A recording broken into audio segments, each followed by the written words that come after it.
आज आपको हाइब्रिडाइजेशन को पढ़ाऊंगा बहुत अच्छी तरीके से, और बहुत ही 3 या 4 मिनट की वीडियो होगी, और ऐसा समझा दूंगा कि दिमाग से उतरेगा ही नहीं।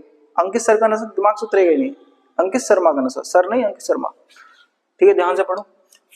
एसएन नंबर क्या? स्टेरिक नंबर डिपेंड करता है बॉन्ड पेयर और लोन पेयर पर। किस पर डिपेंड करता है? स्टेरिक नंबर बॉन्ड पेयर और लोन पेयर पर।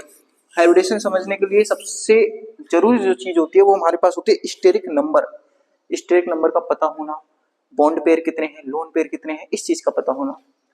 यदि मैं सबसे पहली बात करता हूं एसपी हाइब्रिडेशन की, जिसमें स्टेरिक नंबर होता है हमारे पास 2, जिसका स्टेरिक नंबर हमारे पास क्या होता है 2, जिसमें हमारे पास सिर्फ और सिर्फ 2 बॉन्ड पेयर होते हैं। इस केस में हमारे पास एक भी लोन पेयर नहीं होता है किसी भी मॉलिक्यूल में, जिसमें हमारे पास ज्योमेट्री लीनियर हो जाती है, शेप हमारे पास लीनियर हो जाती है। सिर्फ यही एक फंडा है, जिसका एग्जांपल हम बोल सकते हैं I2, जिसका एग्जांपल हम बड़ी आसानी से बोल सकते हैं। फिर हम आ जाते हैं सेकंड कंडीशन sp2 पर। sp2 जिसका स्टेरिक नंबर होता है 3, जिसका स्टेरिक नंबर कितना होता है 3, जिसमें बॉन्ड पेयर 3 होते हैं। एक केस में एक भी लोन पेयर नहीं होता है, या वो केस हो सकता है जिसमें 2 बॉन्ड पेयर हो और एक लोन पेयर हो, बस ये 2 केस हो सकते हैं इसमें। और जिसका हाइब्रिडेशन sp2 होती है। ज्योमेट्री ट्राइगोनल होती है। शेप, इसमें शेप देने वाली, बहुत ध्यान देने वाली बात है, इसकी जो शेप होती है वो होती है 2।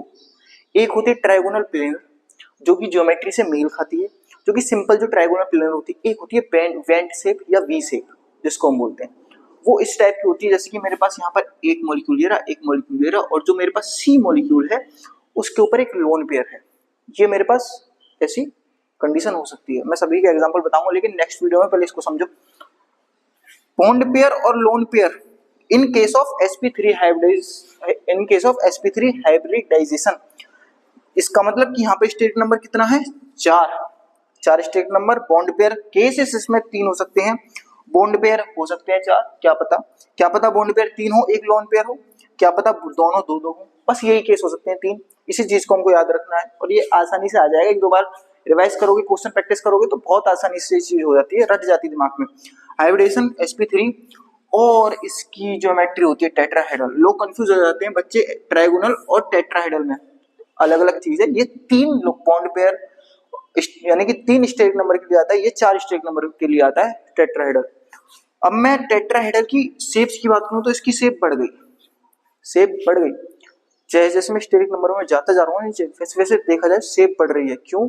कि number of lone pairs increase हो रहे हैं। जितने ज्यादा इंक्रीज होंगे ना लोन पेयर्स की, 3 हो गए, 4 हो गए, 2 हो गए, वैसे वैसे शेप इंक्रीज होती जाएगी।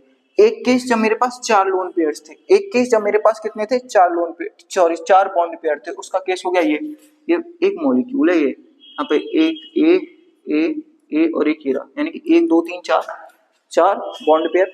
एक केस जब एक लोन पेयर हो और 3 बॉन्ड पेयर हो, एक लोन पेयर और 3 बॉन्ड पेयर, और एक case 2 lone pair 2 bond pair का केस।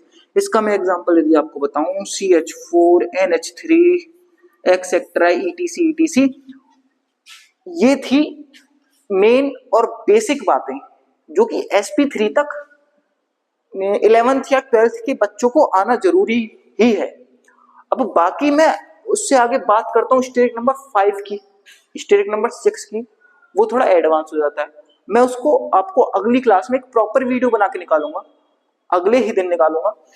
और ये हार्ड नहीं है sp3D2, वो बहुत इजी चीज है, लेकिन ये बेसिक है।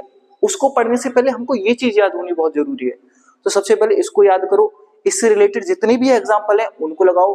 लगाने के बाद यदि कोई भी क्वेरी आती है, कोई भी हम डाउट होता है, वो मेरे कमेंट सेक्शन में डाल दो, मैं उसको सॉल्व करके आपको दे दूंगा।